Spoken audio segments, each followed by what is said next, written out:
Hi everybody, this is Liam Martin from Running Remote, and in today's video, we're going to be talking about where will remote work actually be, and probably the greater world, after the coronavirus. This is something that we're all just in the current flux of. This is something that I don't think we've ever really experienced before, and no one really knows approximately how long this is going to last and where we're going to be after the fact. But I've got some theories and I thought I would just share them with you today. Let's do it. Okay, so coronavirus, it's bad. Obviously, we all know that. I'm sure that you're probably hearing tons of videos about how horrible the coronavirus is. I thought instead of talking about how horrible the coronavirus is, I thought instead, let's start to kind of run an interesting theoretical experiment on where we're going to be after the coronavirus, most particularly for the remote work world and then also for the larger tech world in general. I think that we've got, there's definitely going to be some negative things that are going to be happening over the next few months and quite possibly years, but I think there might be some also positive things as well. So here are my thoughts. I actually sent this to a couple buddies of mine and just asked for their input, and this is the list that we came up with. Number one, end of the movie theater industry. I don't know if you've noticed, but most movie theaters right now are being shut down, and a lot of the movies are actually pulling back their launches, or they're just going directly to online right off the bat. And I don't know whether or not a lot of those movie theaters will really be able to survive, particularly if this lasts for longer than 6 months, as an example. I don't know how those movie theaters will make it through, and I think the online model is probably gonna be a good business model for a lot of people. I mean, Netflix has figured out how to make it work, even though they are operating at a loss, but I think that there is a model there, and I think that probably over the next months to quite possibly years, that model is going to get figured out. Next one is remote work will become the dominant method of working.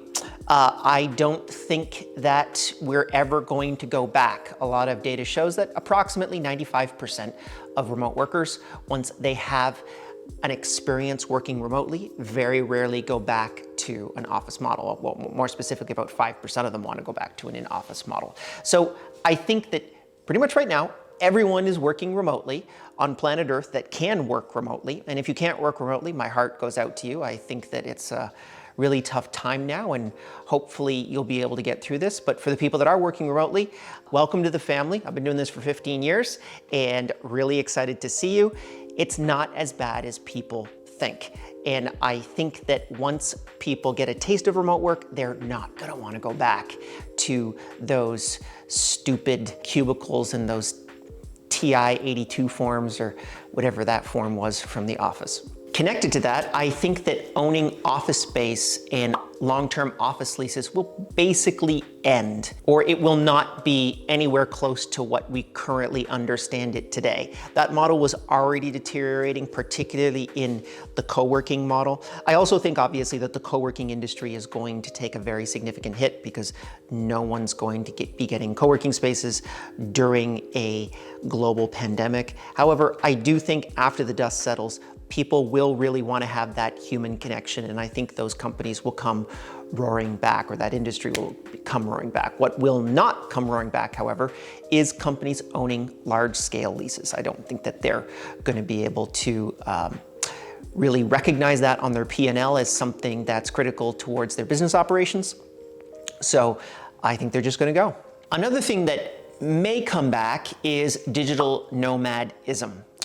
We've seen in the last few days to weeks that digital nomadism has, in essence, completely halted, and no one is doing any type of digital nomadism. I think that we're probably all going to be locked inside of our respective countries for months, if not years. So that's going to probably go through a very interesting time in digital nomadism's history, but digital nomadism, I think, will come back. I think it's just going to probably take a really long time, much like the travel industry is probably going to be very heavily hit. Digital nomadism is probably something that's going to occur after the travel industry rebounds, because when we open up airports again, it's not just going to be an issue of redeploying flights and everyone flying at full capacity. It's going to be a very slow process, and a lot of airlines will no longer exist. So those prices are going to be probably quite expensive as we ratchet our capacity back up. Here's another one that I have. I'm Canadian, living in Canada. We have something called socialized medicine, meaning that everyone can get access to the same level of medical care.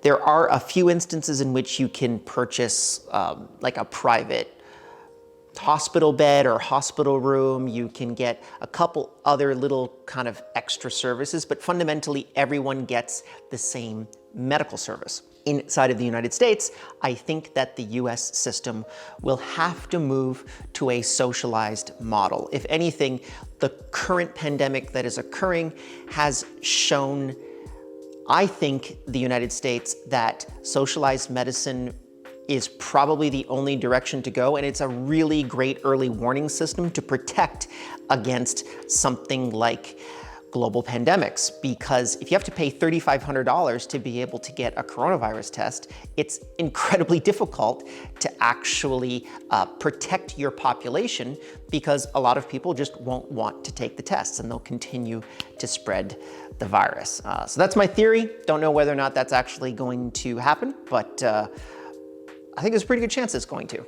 There will be an absolute explosion of remote first technology. I've been talking with a lot of other tech founders, SaaS founders right now. Just for anyone that knows or doesn't know, I run a SaaS product called timedoctor.com, which is a time tracking tool for remote teams. We're currently definitely doing a lot better than we were a month ago, obviously, and we're trying to get our technology into the hands of as many people as humanly possible. However, I think that a lot of these other tech companies, they're going to see remote work as a really good industry to get into within the next few months. So I think that our industry, basically the remote work industry, is going to absolutely explode, which I'm quite excited about, because I've been talking about remote work for 15 years, and finally we're going to be able to get to a point in which we're really at that exponential inflection point.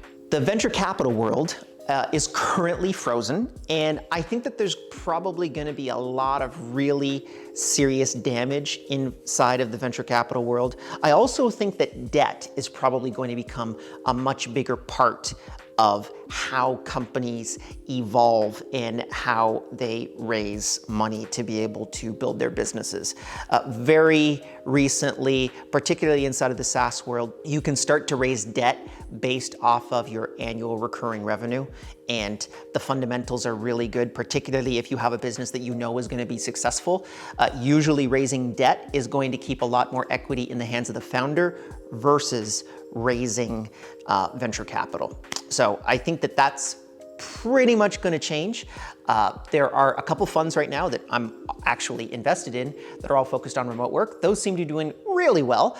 Everything else, not so much. So I think that venture will definitely become a smaller piece of the pie over the next couple of years. And the last one is education. Education historically has not been really successful when it's deployed on a remote model or a telework model.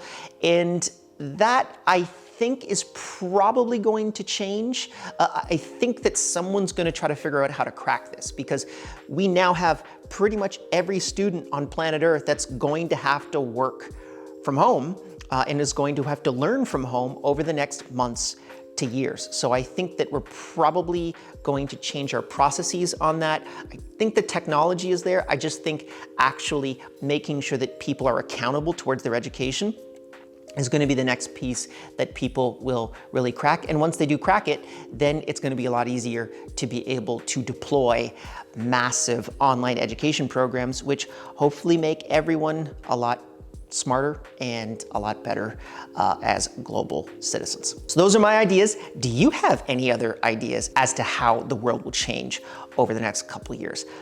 Put them down in the comments below. I'd really appreciate that. And if you are already down there, why don't you just like this video and subscribe to this YouTube channel? It's completely free, and we talk about this kind of nerdy stuff all day long. See you in the next video.